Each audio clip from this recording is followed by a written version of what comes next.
Hello friends, આજે આપણે બનાવીશું એકદમ ટેસ્ટી અને ચટાકેદાર કાઠિયાવાડી સેવ ડુંગળીનું શાક. ગરમા ગરમ સુપર ટેસ્ટી એવું આ શાક રોટલી, ભાખરી, પરોઠા કે રોટલા સાથે ખાવાની ખૂબ જ મજા આવે છે. આ શાક આજે આપણે એક સ્પેશિયલ મસાલા પેસ્ટ સાથે બનાવીશું, જેનાથી ઢાબા જેવું ચટાકેદાર સેવ ડુંગળીનું શાક બનીને તૈયાર થશે. તો હું છું નિરાલી અને નિરાલીસ કિચનમાં તમારું સ્વાગત છે. તો ચાલો જોતાં જ ખાવાનું મન થઈ જાય એવું સેવ ડુંગળીનું શાક બનાવવાનું શરૂ કરીએ.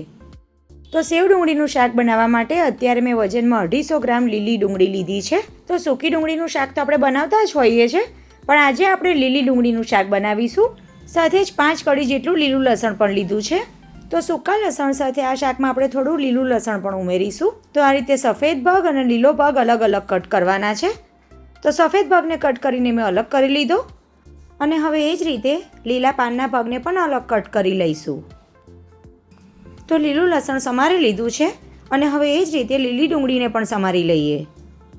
ડુંગળીને મેં સારી રીતે ધોઈને કોરી કરી લીધી છે.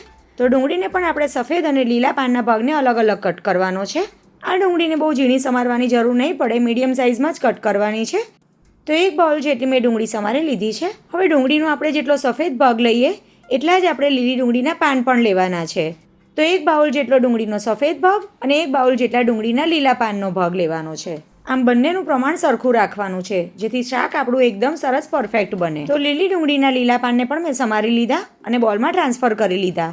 હવે શાકને એકદમ સરસ ઢાબા જેવું ચટાકેદાર બનાવવા માટે આપણે સૂકા લસણની ચટણી બનાવીશું. તો એના માટે ખલમાં 7 થી 8 સૂકા લસણની કળી અને 1 ટેબલસ્પૂન જેટલું લાલ કાશ્મીરી મરચું ઉમેરી સારી રીતે વાટી લઈશું. તો અહીંયા તમે જોઈ શકો છો, લગભગ 1 ટેબલસ્પૂન જેટલી લસણની ચટણી તૈયાર થઈ છે. હવે આ ચટણીને એક બોલમાં ટ્રાન્સફર કરી લઈશું. સાથે જ એમાં 1 ટેબલસ્પૂન જેટલો ધાણા જીરું પાવડર, હાફ ટીસ્પૂન જેટલો હળદર પાવડર, 1 ટેબલસ્પૂન જેટલું લાલ કાશ્મીરી મરચું અને હવે આ પેસ્ટને વધારે ટેસ્ટી બનાવવા માટે અડધા કપ જેટલી ખાટી છાશ ઉમેરીશું. હવે મસાલા સાથે બધી જ વસ્તુને એકદમ સારી રીતે મિક્સ કરી લઈએ. આ શાકમાં ખટાશ માટે આપણે ટામેટું કે બીજી કોઈ જ ખટાશ નથી ઉમેરવાની. છાશમાં બનાવેલી આ મસાલા પેસ્ટથી શાક આપણું એકદમ સરસ ચટાકેદાર બનશે. હવે આ રીતે બધું જ મિક્સ થઈ જાય એટલે શાક બનાવવા માટે ગેસ ઓન કરી એક કડાઈમાં 4 ટેબલસ્પૂન જેટલું તેલ ઉમેરીશું. તેલ ગરમ થાય એટલે એમાં હાફ ટીસ્પૂન જેટલી ઝીણી રાઈ અને હાફ ટીસ્પૂન જેટલું જીરું ઉમેરીશું. અને હવે રાઈ અને જીરું ક્રેકલ થાય એટલે 2 પિંચ જેટલી હિંગ ઉમેરી લઈશું. સાથે જ એમાં 8 થી 10 મીઠા લીમડાના પાન અને લીલી ડુંગળીનો સફેદ ભાગ ઉમેરી દઈશું. ગેસની ફ્લેમ લો રાખવાની છે અને ડુંગળીને વઘાર સાથે એકદમ સારી રીતે મિક્સ કરી લેવાની છે. ગેસની લો ફ્લેમ પર સતત મિક્સ કરતાં 2 થી 3 મિનિટ સુધી થવા દઈશું. લીલી ડુંગળીની આટલી ક્વોન્ટિટીમાંથી 3 થી 4 વ્યક્તિ ખાઈ શકે એટલું સેવ ડુંગળીનું શાક બનીને તૈયાર થશે. અને ડુંગળી અને લસણ સમારેલા હોય તો ફક્ત 5 જ મિનિટમાં શાક બનીને તૈયાર થઈ જાય છે. તો ડુંગળી સંતળાઈને સોફ્ટ થઈ ગઈ છે ત્યારે લીલા લસણનો સફેદ ભાગ ઉમેરી દઈશું અને લસણની કચાશ નીકળી જાય ત્યાં સુધી થવા દઈશું. હવે ડુંગળી લસણ એકદમ સરસ સંતળાઈ ગયા છે ત્યારે આ સ્ટેજ પર આપણે એમાં તૈયાર કરેલી મસાલા પેસ્ટ ઉમેરી દઈશું. હવે છાશ ઉમેરતી વખતે એ વાતનું તમારે ખાસ ધ્યાન રાખવાનું કે ગેસની ફ્લેમ એકદમ લો રાખવાની અને સતત આ રીતે મિક્સ કરતા રહેવાનું. આમ કરવાથી છાશ બિલકુલ ફાટશે નહીં અને શાક ખૂબ જ સ્વાદિષ્ટ બનશે. હવે છાશ આ રીતે ઉકળવા લાગે એટલે આપણે એમાં 1 કપ જેટલું ગરમ પાણી ઉમેરીશું. તો ઠંડા પાણીની જગ્યાએ ગરમ પાણી ઉમેરવાથી શાકની કુકિંગ પ્રોસેસ પણ ચાલુ રહેશે અને મસાલાનો સ્વાદ પણ જળવાઈ રહેશે. છાશ એકદમ સરસ ઉકળી જાય ત્યાર પછી જ ગરમ પાણી ઉમેરવાનું, જેથી શાકનો રસો એકદમ સરસ બનશે. હવે 2 થી 3 જ મિનિટમાં તમે જોઈ શકો છો કે ઉકાળો એકદમ સરસ આવી ગયો છે ત્યારે આપણે એમાં લીલી ડુંગળીના પાનનો ભાગ અને નાયલોન સેવ, તો 1 કપ જેટલી મેં બેસનની નાયલોન સેવ લીધી છે.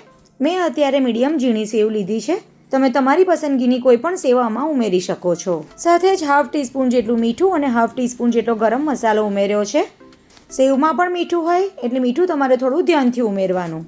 મિક્સ કરી લીધા પછી લો ફ્લેમ પર શાકને 2 મિનિટ સુધી થવા દઈશું.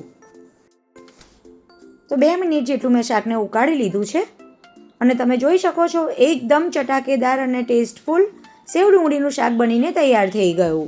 હવે ગેસને બંધ કરી દઈશું અને હવે તમારે શું કરવાનું છે, 1 ટીસ્પૂન જેટલું લાલ કાશ્મીરી મરચું શાક પર આ રીતે સ્પ્રિંકલ કરી લેવાનું છે. આ પ્રોસેસ કરવાથી શાકનો કલર એકદમ સરસ ઢાબા જેવો જ આવશે. હવે લાલ મરચું સ્પ્રિંકલ કર્યા પછી 1 ટેબલસ્પૂન જેટલું ગરમ તેલ ઉમેરી દઈશું. ઉપરથી થોડા ઝીણા સમારેલા લીલા ધાણા ઉમેરી દઈશું. અને બસ અહીંયા આપણું એકદમ સરસ ટેસ્ટી અને ચટાકેદાર ઢાબા જેવું સેવ ડુંગળીનું કાઠિયાવાડી શાક બનીને તૈયાર થઈ ગયું. આ શાકને તમે રોટલી, ભાખરી, પરાઠા કે રોટલા સાથે ગમે તેની સાથે ખાવામાં ખૂબ જ સ્વાદિષ્ટ લાગે છે. તો એકવાર જરૂરથી ટ્રાય કરજો. અને આજની આ રેસીપી તમને સારી લાગી હોય તો વિડીયોને લાઇક કરજો અને તમારા ફ્રેન્ડ્સ ફેમિલી સાથે શેર કરજો. સાથે જ આવી નવી રેસીપી યુટ્યુબ પર જોવા માટે મારી ચેનલ નિરાલીસ કિચનને સબસ્ક્રાઈબ કરજો. અને ફેસબુક પર જોવા માટે વિડીયોને લાઇક કરી અમારા ફેસબુક પેજને પણ ફોલો કરજો. તો ફરી મળીશું એક આવી જ નવી અને ઉપયોગી રેસીપી સાથે. આવજો.